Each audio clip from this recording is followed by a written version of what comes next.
Okay, more on the 54 Chevy truck radio. I've got the front cover off the radio here, and I'm actually here in the shop, the real shop. So it's got all the original components in it, which is not a surprise. Let's hook it up over on the other bench and see what it does.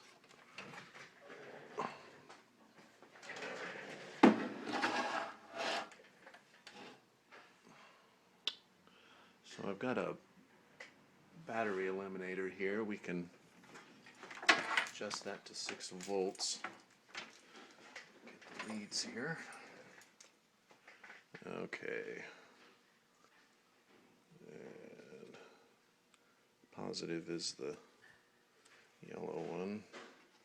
And one of these wires is the power feed for the radio, and one is the lamp.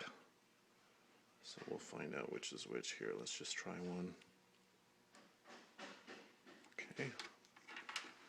Ground.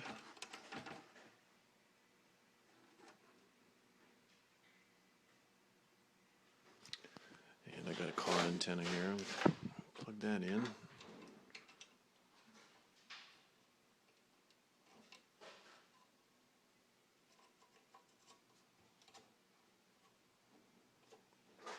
Okay.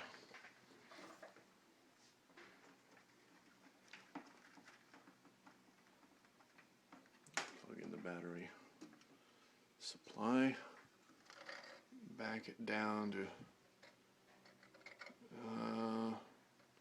we'll try about 9 volts, because this is an unregulated supply. So as soon as I put a load on it, it's going to dip. I don't have a speaker connected yet, but let's see what this thing does. If it makes any noise at all. Power supply.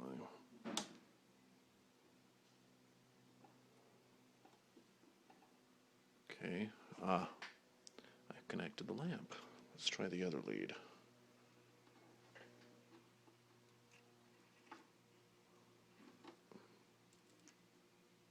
Okay.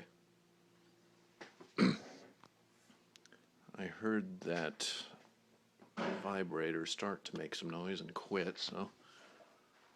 Alright, we're down to like 4 volts here. Yeah, we're drawing current. But even at 6 volts, this thing should be humming with that old reed style vibrator in it, and it's not. So that's a real common failure on these. And the vibrator's actually here in this socket, and they do get changed out over the years, and the contact points pit in them real fast because of this cap here. Of course, it doesn't get changed when the vibrator gets changed, so just kind of takes it south with it.